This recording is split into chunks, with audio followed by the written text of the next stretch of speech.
Chapter 5. The Descendants of Adam. This is the written account of the descendants of Adam.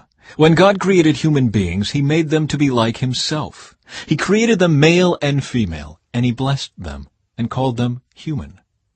When Adam was 130 years old, he became the father of a son, who was just like him. In his very image, he named his son Seth.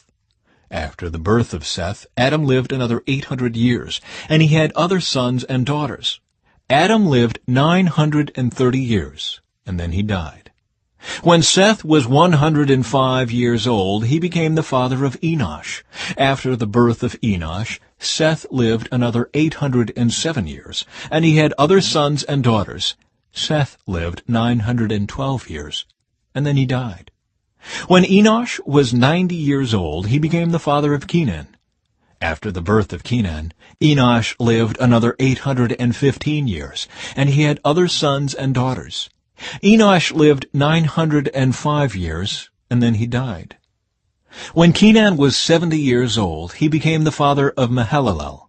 After the birth of Mahalalel, Kenan lived another 840 years, and he had other sons and daughters.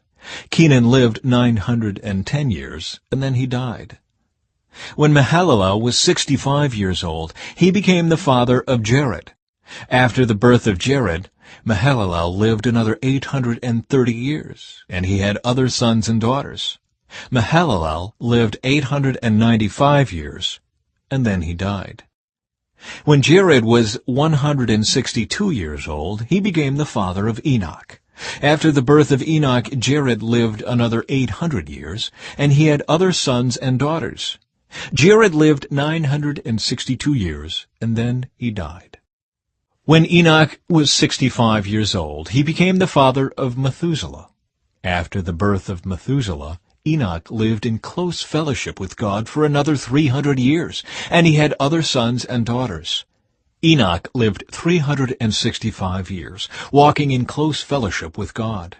Then one day he disappeared, because God took him.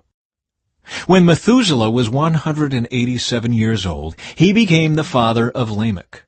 After the birth of Lamech, Methuselah lived another 782 years, and he had other sons and daughters. Methuselah lived 969 years, and then he died. When Lamech was 182 years old, he became the father of a son. Lamech named his son Noah, for he said, "May he bring us relief from our work and the painful labor of farming this ground that the Lord has cursed." After the birth of Noah, Lamech lived another 595 years, and he had other sons and daughters. Lamech lived 777 years, and then he died. By the time Noah was 500 years old, he was the father of Shem, Ham, and Japheth.